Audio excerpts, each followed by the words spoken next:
Hello, আসসালামু আলাইকুম। Welcome to Fatiya blog. কে কেমন আছেন? আমি তো আলহামদুলিল্লাহ ভালো আছি। সবাইকে শুভ সকাল। তো আমার গলার কণ্ঠ শুনে বুঝতে পারছেন আমার ভীষণ ঠান্ডা। ঠান্ডা কিছুটা কমছে। তো আজকে অনেক ঠান্ডা, একটু পানি লাগছে, তো আজকে ঠান্ডা লেগে গেছে, আরও বেড়ে গেছে। তো এই তো সকালে সকালে উঠে অনেক দিন পরে, এক সপ্তাহ পরে হবে ভাত দিইনি অসুস্থর কারণে। বাবা না বলছে, তারপর ওইটা সকালে ভাত বসাইছি, আজকে ভাত দিবই। আর বাবা হোটেলে কিনা খায়, তো খারাপ লাগে। তো ওইটি আগে ভাত বসাই দিছি সকালে 6:30 ছয়টার দিকে ঘুম ভেঙে যায়। তো ভাত টাত বসাইছি, ভাত হওয়ার পরে কি রান্না করবো চিন্তা করতেছি।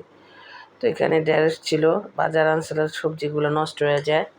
তো ঢেঁড়স পাতিল করবো ছোটো আলু দিয়ে, কাঁচামরিচ দিয়ে, হালকা মশলা দিয়ে ঝাল ঝাল করে। তো হাতে মাইখে আমি ঢেঁড়স পাতিটা বসাবো। এটা অল্প পানি দিতে হয়, আর ঢেঁড়সটা আগে ধুইয়া কেচা নিতে হয়। এটা আমার বড় চালের কাছ থেকে আমি শিখছি। এই ঢেঁড়স পাতিটা বাবার ভীষণ প্রিয়। তা হাতে মাইখা একটু অল্প আধা মুখ পানি দিয়ে বসাই দিছি। তো এটা হয়ে গেলে আবার করলা ভাজি বসাবো। তো ঢেঁড়স পাতিটা আমার হয়ে গেছে। তো আমি এখানে আবার এটা উস্তা, করলা না, ছোটো ছোটো উস্তা আলু দিয়ে ভাজি করতেছি, পেঁয়াজ দিয়ে বেশি করে। তো উস্তা ভাজিটা হলে আমার রান্না শেষ।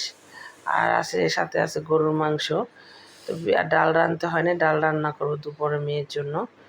তো সকাল 8টা বেজে গেছে, দোকানে ভাত দিয়ে দিব।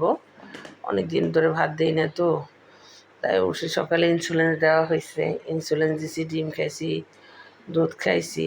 এই ভাত বাবা দোকান বাড়ার আগে খেতে হয়, সকালে না খেয়ে থাকতে পারি না। তো এখন ভাত দিব। এখানে হচ্ছে ঢেঁড়স পাতুরি রেডি। তো এখানে আছে গরুর মাংস, কালকে রান্না করছিল, সেটা রয়ে গেছে। মানে শুক্রবার রান্না করছিল বাবা গরুর মাংস ব্যবসা একসাথে। তো এখান থেকে দিয়ে দিব বাবাকে বেশি করে। আমি তো গরুর মাংস অত পছন্দ করি না। আর এই তো সাথে আছে করলা ভাজি। তো বাবা তো চলে গেছে, তারপর ঘুমাইছিলাম, ঘুমাইতে উঠলাম, সব বুয়ার জন্য নাস্তা টাস্তা মেয়েরা খাওয়াইলাম, বসে আছে। তো 1টা বেজে গেছে, বুয়ারে ফোন দিছে, বুয়া আসবে না আজকে, বুয়ার প্রচুর জ্বর। তো বুয়া আমার ফোন দেয় নাই। দেখেন কি অবস্থা, এই থালাবাটি ঠান্ডাটা কত কষ্ট করে ভালো করতেছে। এখন এই ঠান্ডাগুলো লাগতে হবে, হাঁড়ি পাতিল ধুইতে হবে, পানি ভরতে হবে, আমার ঘর ঝাড়ু দিতে হবে। বুয়া আসবে না, কালকে আসবে। তো ওই কাজগুলো আমার নিজের হাতেই করতে হবে। তো কাজ টাজ তো করা শেষ, যেহেতু ঘর মুছতে তো পারবো না, অসুস্থ। তো মেয়ের জন্য তো ডাল বসাইছি, গোসল করে আসছি, মেয়ের গরম পানিতে গোসল করছি, আমি গোসল করছি। তারপর ডাল পাতির হাতে মাইখা বসাই দিছি মেয়ের জন্য। সে তো আবার ডাল ছাড়া ভাত খেতে চায় না, মাছ মাংস কিছুই খাবে না, মাংসও খাবে না, ঢেঁড়স পাতুরি খাবে না। সকালে আমি একটু ভাত খাইছিলাম ঢেঁড়স পাতুরি দিয়ে। তো হয়তো আর করলা ভাজি আছে, সব দেওয়ার পরে রয়ে গেছে। আর আমি মাছ ভাইজা নিছি, যেহেতু আমি মাছ পাগল। এখানে সে এটাকে কি মাছ বলে, বোয়াল মাছ বলে। তো বোয়াল মাছ 3 পিস ছিল, এই 3 পিসই ভাজছি, কারণ আমি 2 পিস, প্রতিদিনই 2 পিস মাছ খাই, রাত্রেও খাই।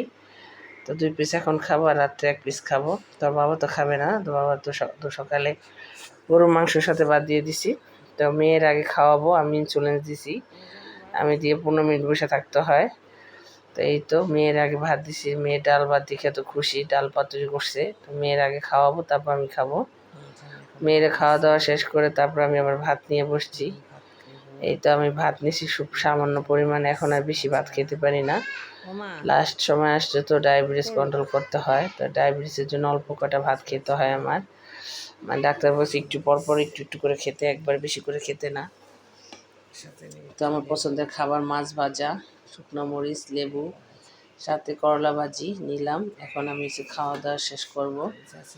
আর এখানে তো গরু মাংস আছে, গরু মাংস খাবো না, ডালও আছে, ডাল নিতে পারি, ঢেঁড়স পাতুরি খাই ফেলবো। রাত্রে রুটি খাবো দুজনে, আর বাবা আর আমি রাত্রে রুটি খাই, মাঝে মধ্যে ভাত খাই, কিন্তু ট্রাই করি রুটি খাওয়ার জন্য। কষ্টের জন্য রুটি বানাই, আর বানাইতে অনেক কষ্ট হয়ে যায়। এই তো খাওয়া দাওয়া শেষ করলাম দুপুরে, তারপর ঘুমাইছিলাম, ঘুমের থেকে উঠলাম, বাইরে প্রচুর বৃষ্টি হয়েছে আজকে, মনে হয় আমি ঘুমাইছিলাম, মেয়ে বললো।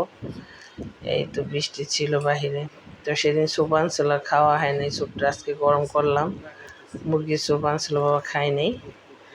তারপরে এই তো বুট বাগার দিলাম, আলু দিয়ে বুট বাগার দিছি, তো খাবো। আর এর সাথে তরমুজ কাটলাম, তরমুজ খাবার মুরগি ভেজে দিছি মেয়ের সন্ধ্যার নাস্তা আমাদের দুইজনের।